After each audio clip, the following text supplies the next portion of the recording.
We keep hearing about all the challenges in the labor and workforce and construction industry. And a big one that has been talked about a lot is why aren't there more women in construction and in the home building industry?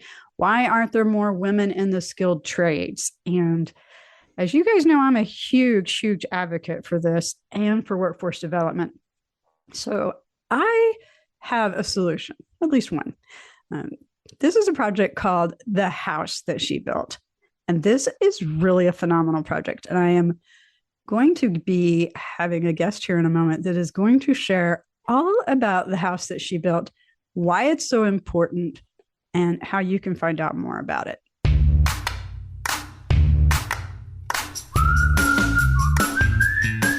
Living green or sustainably is about more than saving on your electric bill and doing your part to protect natural resources. It is about a safer and healthier life for you and your family without sacrificing style, quality, or budget. This is a movement to provide all of us with clean air to breathe and water to drink, safe, healthy food to eat, and places to live, and energy to run the places where we live, learn, work, and play. Join your host, Marla Esser-Close, the Green Home Coach, to learn how everyday green homes work for you, your family, and your community. Hey, y'all, I'm Marla, the Green Home Coach, and so happy to be on the Everyday Green Home podcast today with Natalie Miles. How are you today, Natalie? I'm doing well. Thank you for having me today. Natalie, it's so nice to see your face almost in person. It's been like a while. Yeah, it has. Probably about a year since I've seen you last. I know. I think you're right. Year. It was last summer, so 2021. Yep. That was the first trip I took post-COVID. So. Oh, wow. Yeah. In the middle of COVID or whatever we're talking about now. Right. So, Natalie, you are one of the members of the Professional Women in Building. You guys, we call this PWB for short. So that's what it is, Professional Women in Building. You're part of the council in Utah. And tell us a little bit about yourself first and how you got involved with the House That She Built project. Yes, absolutely. I grew up in construction. My dad, my grandpas, my brothers, my uncles are all in construction, HVAC and plumbers. After I had kids, I entered the workforce again and started out having a home staging company. And being in a home staging company, I was in and out of homes, spec homes, people that were flipping homes. And as I got to know my customers, they would ask my opinion on what I thought about the homes, the tile, the plumbing, and that sort of thing. And I would give my honest opinion. And to be honest, a lot of times it was kind of crap. It was, these guys that were just buying the cheapest thing they could find at Home Depot or wherever. And it's like, well, it's new and, better than what it was. So it must look good. And I would be really honest with them about what I really thought about what was going into their homes. And they're like, well, what would you do then? And I would give them my advice. And after a minute, they're like, well, can I pay you to make all the selections for the home, the paint colors and the light fixtures and the plumbing? And I was like, nice. Yeah, absolutely. And so I was like, this is cool. Like people are actually going to pay me for my taste and, and for how I think that a home should look. And that kind of snowballed me into becoming a new construction designer and speccing out all the finishes for homes. And I ended up selling my home staging business and just designing new construction full time. And whether it was doing spec homes or if it was helping homeowners pick all their selections for a custom built home. And I really love doing that. And I've been doing that for, probably around 10 years now. Been doing that. Right now, I work exclusively for a builder and I do their design. I work with the homeowners and I'm also their project manager. And this last spring, I thought, well, why not? And I became a general contractor as well. So just kind of through the process of just being in the trenches and being on job sites, kind of snowballed to where I am today. It was maybe, how many years has it been now? Maybe 3 years ago, 4 years ago. Then through my local HBA, there was an announcement announcing that we're starting Utah chapter Professional Women in Building. There was this kickoff event. And I remember just looking at that being like, what? Whoa, there's women that do what I do? Nice. like enough to like organize them to do it because I never see women on any of my job sites ever. And as far as selecting the finishes in new construction, I don't think there's a lot of women doing that either, especially a few years ago. I think that's That explains a lot. becoming more of a thing, right? I mean, Yes. people go to interior design school, Right. but they're learning interior design. They're not learning the process of construction and building a home and how to pick out your drip edge that goes on the house because that's got to match your gutters and that's got to go with your roof line and that's got to go with everything else. That's not taught anywhere as far as That's I'm a really concerned. good point. You Yeah, know? I've had to learn a lot of that just through my green home certification work. So yeah. Yeah. So I tell people I went to the school of hard knocks because Mm. learning to do what I do was not taught in a classroom. I did not go to school for what I do. I learned that all on site and just taken it upon myself to learn those things. So when I learned that there was an organization of professional women in building, I was all over that and went to this kickoff event and met all these amazing women. And, a lot of them were different aspects of construction, mortgage officers, real estate, a couple of general women that were general contractors, people that run businesses, trade partners, and different things like that. So a few designers also. So I was really excited. I jumped on board and I was like, yeah, let's do this. And right away, our Utah Professional Women Building, we sat down and was kind of discussed what was our goal for professional women in building. And it was, we want more women in construction. There's not a lot of us. We want more women in construction. Yeah. There is a shortage in labor. And what better way to make up that shortage than this untapped resource of women? Bingo. So that was our goal. And we thought, well, how do we get more women into construction? It's like, well, if we had a scholarship fund, we can get scholarships to girls graduating from high school and get them excited about careers in construction, then, that would be one way. And from that, it was, well, what is going to be our fundraiser to raise money for a scholarship fund?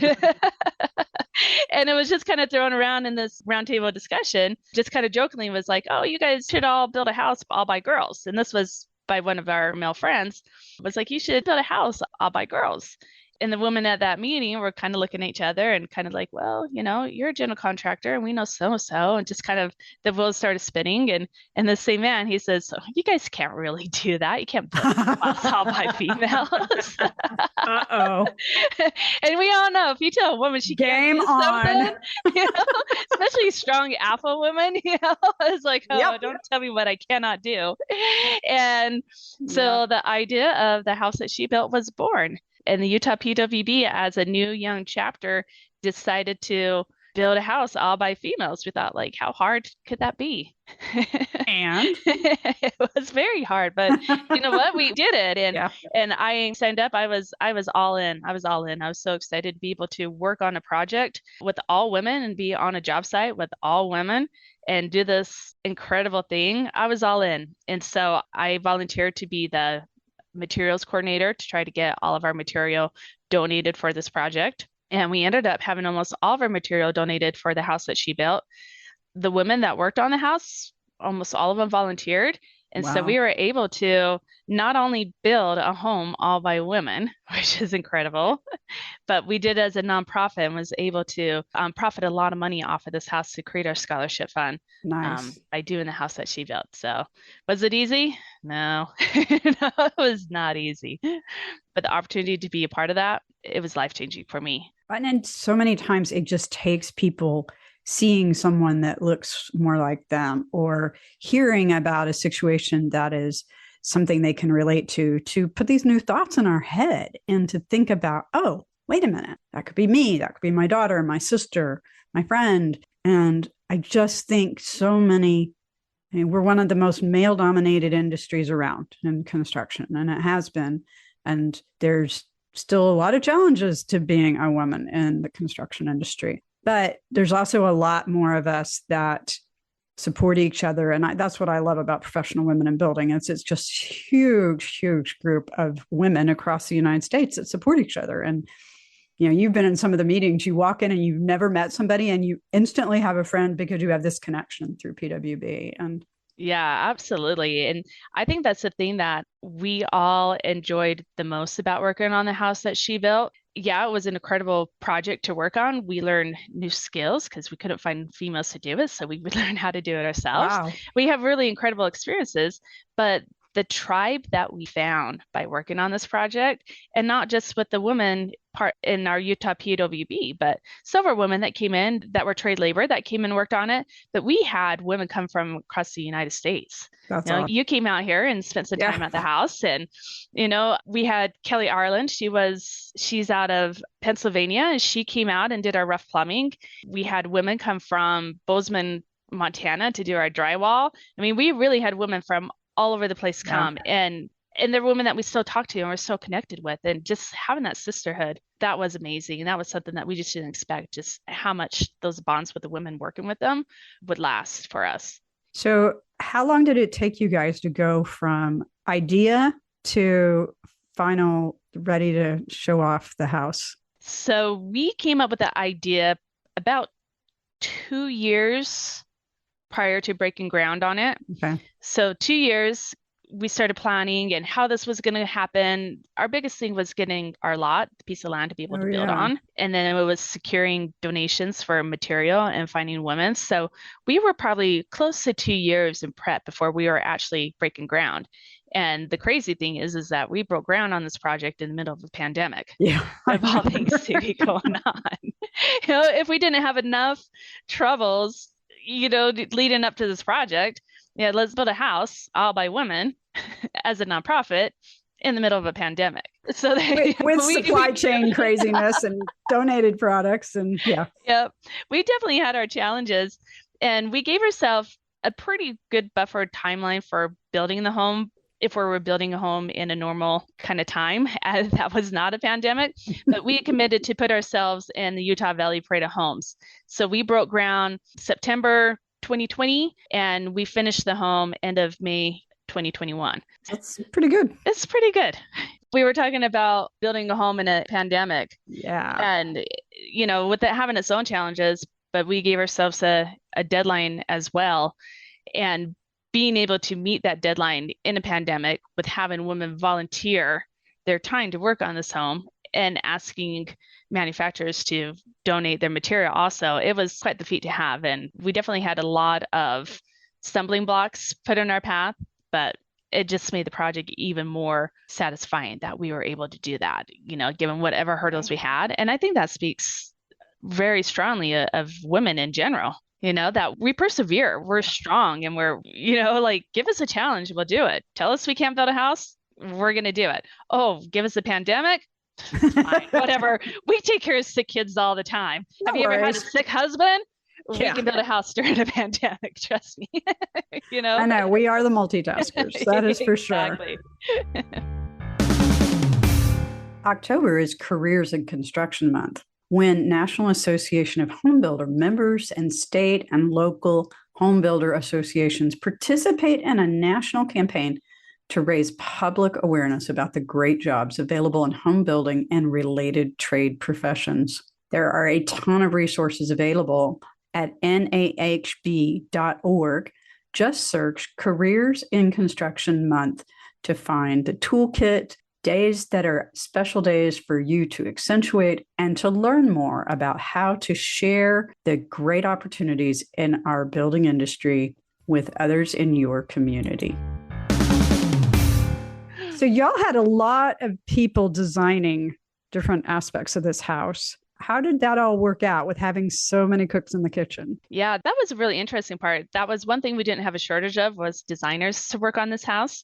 And what we did, we ended up splitting different aspects of the home to different designers and kind of what their specialty was.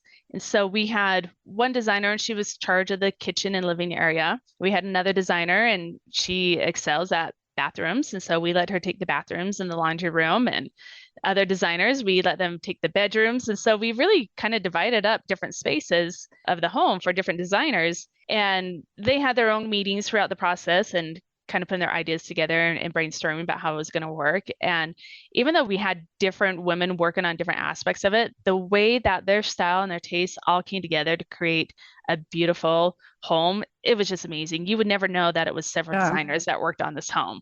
It just flowed so beautifully, and they did a really amazing job of pulling it all together and just making the home flow and look beautiful. Well, the other story we heard when we were out visiting is that as the pandemic progressed, you, especially as a group of women, and many of you are moms, there were certain elements of the house that you felt you could adjust to better accommodate a family that would hopefully live there in the future. And I think the one that stuck out to my mind the most was the desk area upstairs in that, I don't know what you call it, a foyer. Yeah, kind of loft area, I guess.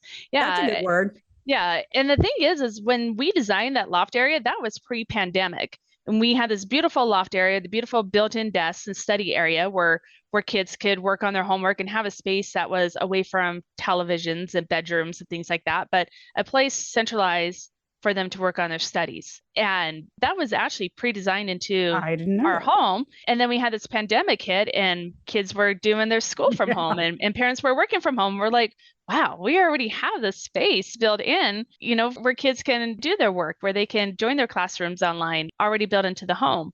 We also had a flex area down in the basement that previously was just kind of like a storage room type of area.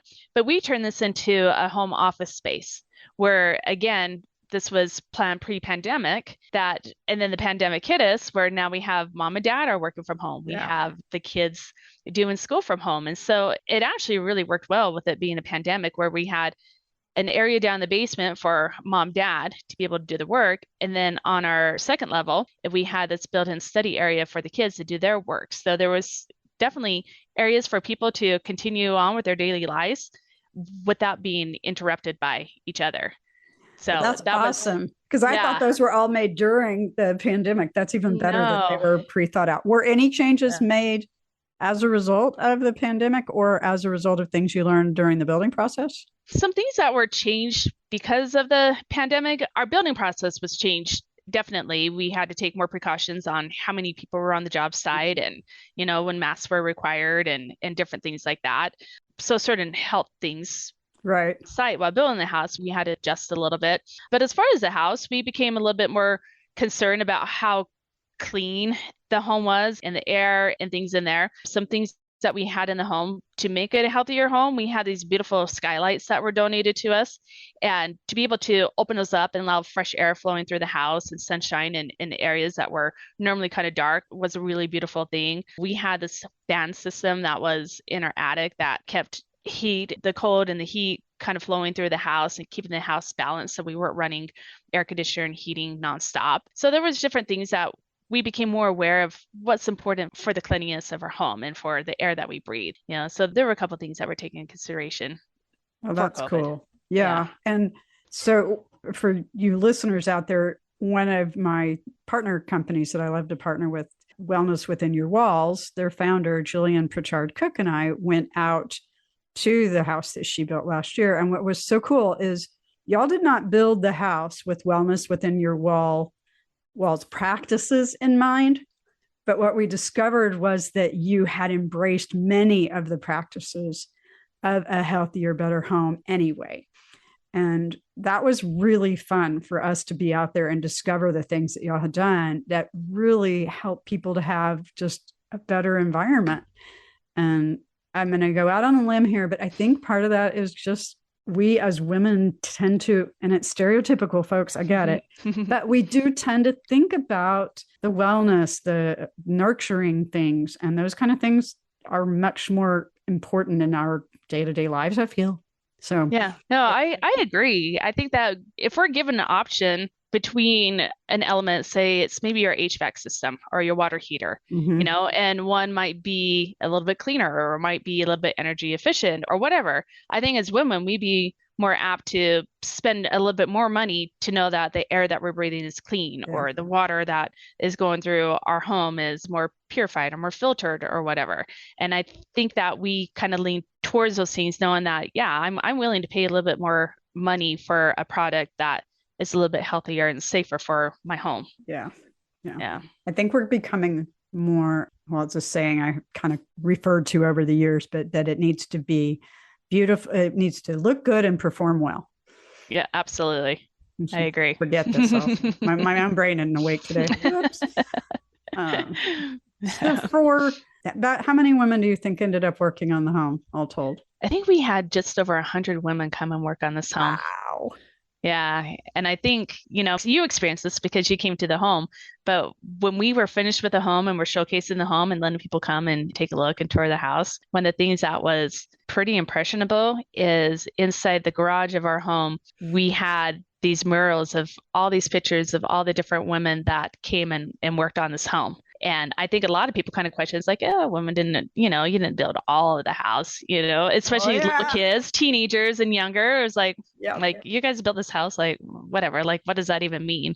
But to go through the garage and see all these photos of all the women that worked on this, from the surveyors to excavation to concrete to brickwork to laying the floors to the trim work. I mean, Yep. we had a lot of women in there, and we actually had some children that came in and worked on the house a little bit here and there too with their parents. So that's what really made the impression. And I think that's what really impressed the younger generations when they saw those pictures and they're like, oh, wow. I didn't know I could drive an excavator. It's like, oh, wow, you guys did all the landscape. Oh, you guys did that. What? And I think that Laid the really, it bricks. made it real. Yeah, it made it real to them. And I think that was a really special part of the home. Even though it wasn't a physical part of home, Yeah. it really made a statement.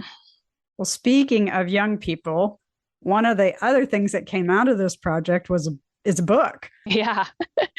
My gosh, I'm seeing it everywhere. Everywhere, right? We had no idea by building this house just what it would start. And people say that we started a movement, and we're thinking it's the 2020s. How can we be starting a movement at this time? Are we not that progressed as a nation?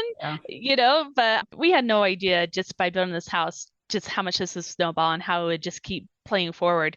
But Molly Elkman, she helped us with our branding with the house that she built and setting up our website, our logos and all that kind of stuff. And she came out and she visited the home right when we were finishing it. And by watching what we did, coming together as females and building this beautiful home, it inspired her to write a children's book, something that she's always dreamed of doing.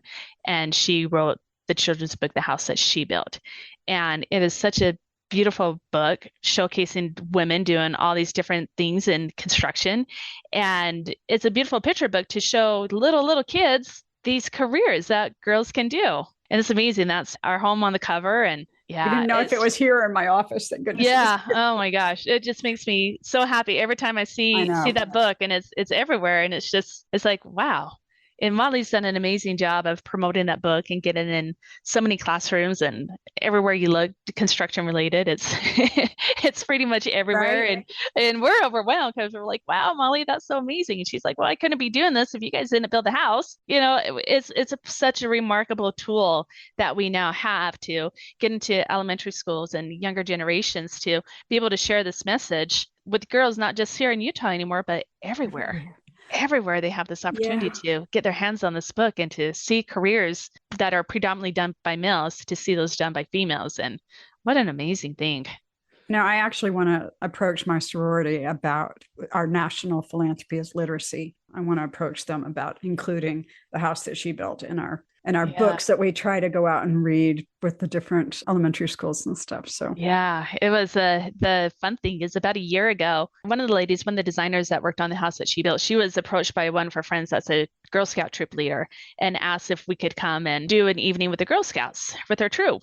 And so we went out, her and I, we went to this troop meeting and we read the house that she built book. We brought some tools for the kids to look at, and we brought our house plans and talked to them about how important it is to follow instructions. We don't follow instructions, and, building the house, and the house is not going to stand. And then we helped the girls make some birdhouses, and it was a lot of fun, just a lot of interaction with the girls and teaching them things about construction. And we took some pictures with the girls. Well, that evening, that Girl Scout troop posted that on her social media. By noon the next day, we had around 30 Girl Scout troops asking if we would come and do the same thing with their troop. I wondered how that started. We were so overwhelmed by it, And I looked at my friend and I go, and you are now in charge of Girl Scouts. But that event, that's what snowballed that. Now there's a house that she built Girl Scout patch that's available awesome. To anyone, and it's just one thing after another that you don't know the influence that you have until you put it out there and you share your story. And now we have a Girl Scout patch. Like, who would have thought? That pebble in the pond, right? It just keeps Yep, rippling exactly. out. Oh my gosh. Exactly. That is such a cool story. Yeah. It takes so many different efforts, I think, to raise all of the industry and for so many different aspects of our population to understand that there's these great careers in building and there's Yes. dozens of careers. I think Yes. when we were doing Build My Future a few years ago, one of the things that struck me the most was a young woman. She's actually on our video interview. And she said, I had no idea there were so many things to do in building. I always just figured it was hammering nails or something, paraphrasing. Yeah. Yeah. But I think that's a common misconception. Yeah. And I that's think one of the so things too. I loved about the book is it shows not all, but it shows a lot of the major trades and skills that are needed in building a house from everything, like you said, from excavation or even surveying and designing before that, Yeah. all the way to furnishing it. And Yeah. Like our current PWB president is Ginny Tanner, and she owns Tanner Hardware and Glass, and she sells hardware. She loves doorknobs. Yeah, She's very passionate what she does about doorknobs. I've never seen somebody so passionate about doorknobs, but that's her thing. And there's so many little things that add up to make a home. And like you said, I think girls just don't know everything that there is and everything that they can do.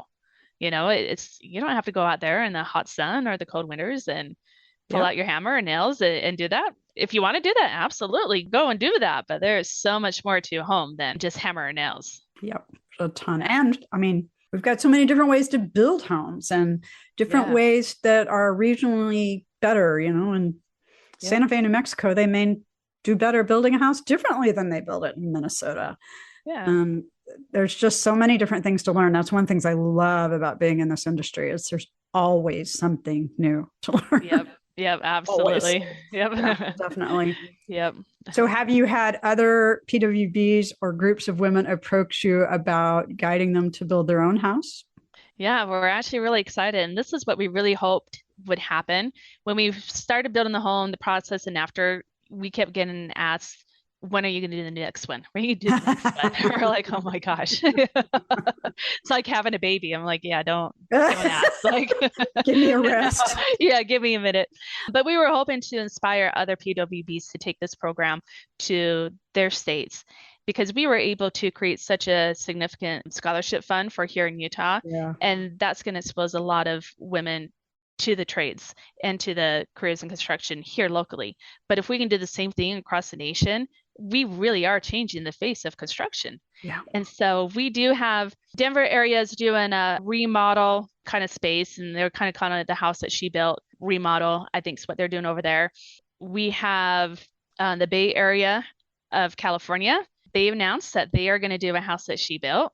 We're really excited for them. I believe Atlanta is getting geared up to do a house. I think Michigan might be doing one too. So we're starting to hear things. I think people are, after seeing what we've done, and it's been just over a year now since we finished the house, where they've been able to maybe have their own meetings and conferences of being like, wow, do you know what? I think we can do this too. Like, what can we do to pull this together? So, so just seeing those pop up, we're very excited. We're very proud. And we hope that we can mentor different areas of, what works, what doesn't work. And we want to be everybody's biggest cheerleader to take on this project in their own states. We're very excited about that. Awesome.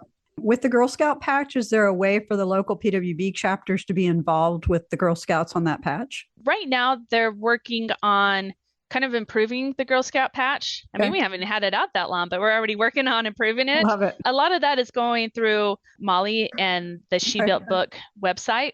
So if people went to the shebuiltbook.com, there's a link on there for the Girl Scout information. So and I'll list all that in the show notes, folks. So you can go find all the links for the house that she built. So yeah, perfect. A lot of fun things to check out. Yeah, we actually have a super strong Girl Scout council here in Oklahoma City or in Oklahoma. And I cross paths with them through some of the STEM work that we do and workforce development work that we do. And I want to make sure they know about the patch. So yeah, that's great. Love that. Great. I think all of us, PWB members, women, men, old, new, whatever, I think we all have a chance to embrace doing something different and new and seeing it as a solution. Because I think it's going to take a lot of solutions. We got a lot of things that we got to get out there and make better. But yeah, I can tell when I've been in a house designed by a woman. Yeah. Um, yeah, there's some different details that get paid attention to when it's designed by a woman. It's just Yeah, I think women just bring a unique perspective when it comes to home building. We're made differently. And it's not a bias thing, but it is, Yeah. and that's the thing I think it's said a lot about women in construction, or reason why women don't get into construction. It's like, well, you can't lift, you're not strong enough to be here, or, those kinds of things. It's like, no, I'm not built by a man. I am not going to do concrete platforms every day of my life. I am not built for that. Right. But am I built for attention to detail? Absolutely. Am I built for organizational skills and for multitasking? Absolutely. And that perspective that brings to a job site adds so much more to a home. And that's when you can tell that a female has been involved with it, just because you can tell the details in a home. Yeah. Well, it takes a team. Right. When I go through my homes, when I'm going through, it's kind of the end stages, and I go in there with my blue tape. Ooh. They did not like me, my roll blue tape. I know. We recently did a little remodel, and my designer and the main remodeler I worked with is a woman here who's in our PWB, and the contractor that did a lot of the work, I think we drove them nuts sometimes. Yeah. We have a certain standard. We do. That was one of the things that was so evident in the house when we walked through, is that it all clicked, and yes, and things worked, and there was just all those little thoughtful details that we all love once we have them, and sometimes we don't even think about them. And I think that was something very unique that we all saw in that house, and then for it to be spread across the country and shared with so many people is such a wonderful gift that y'all have given. Yeah, thank you. So, well, I can't thank you enough. I know you're heading off to share this message with more people this week. Yeah. And I really hope that we stay connected and see what comes next. Yeah, absolutely. Yeah, I'm happy to be here and happy to share the message of the house that she built. And yeah, let's get more women out here. Let's do it. Yep, I agree. Let's do it. Awesome. Well, everybody, you have a great green day, and be sure to check out some of the pictures and some of the information about the house that she built, and pick up the book if you can, especially if you have young kids. It is really fun. That wraps this episode of the Everyday Green Home Podcast. Get the show notes with all the resources mentioned in this episode. Be sure to subscribe on your favorite podcast app so you never miss an episode. Want more? Join the Love Your Everyday Green Home private Facebook group for more resources and behind-the-scenes insights. And remember that living a little better and greener is easier than you think.